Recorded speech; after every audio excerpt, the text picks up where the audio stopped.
குடும்பம்ன்றதே ஒரு கோவில் மாதிரி இருக்கணும், சண்டை சச்சரவு இல்லாம.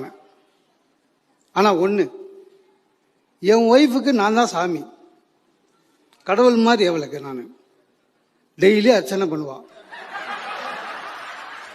நானும் கடவுள் மாதிரி வாயே திறக்க மாட்டேன், ஒன்றும் செய்ய மாட்டேன். சண்டை ஆண்கள் நல்லா போடுவாங்களா, பெண்கள் நல்லா போடுவாங்களா? கொஞ்ச நேரம் முன்னாடி நீங்க பாத்தீங்க, அந்த அம்மா பேசின பிறகு எனக்கு பேச்சே வரமாட்டேது. எழுந்து வந்து அடிக்குமோன்னு பயமா இருக்கு. பெண்கள் எப்பவுமே தெரியுமா சார், அவங்களுக்கு ஒரே ஆயுதம் என்ன தெரியுமா? வாய். நம்மளால ஜெயிக்க முடியாது.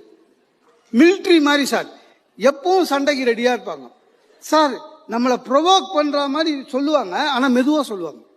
நம்மளை ப்ரொவோக் பண்ண விட்டுட்டு போய் உட்காந்து புக்கு படிக்கும். நம்ம பிபி ஏறி ஓடு கத்தின்னு இருப்போம். வெளியில இருந்து யாராவது பார்த்தா நம்ம தான் கத்தினுக்கிறோம்னு நினைப்பாங்க. அன்னைக்கு என் ஒய்ஃப் ஏதோ சொல்லிட்டு உட்காந்துட்டா, கத்தினுக்கிறேன். எங்க அக்கா வந்துட்டா, என்னடா எப்போ வந்தாலும் நீ கத்திக்கினே இருக்கிறேன்னு. ஆக்சுவலா எங்க அக்கா அடிக்கடி வரான்னு இவன் கம்ப்ளைண்ட் பண்ணி சண்டை வருது. அதுக்கு அது தெரியல.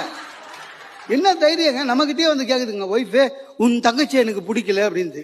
சார், நம்ம என்னைக்காவது ஒய்ஃபு கிட்ட கேட்டுக்கோமா உன் தங்கச்சி எனக்கு பிடிக்கலன்னு? ஒரு நியாயம் இருக்க வேண்டாவா சார்? ஒரு அன்பு இருக்க வேண்டாவா?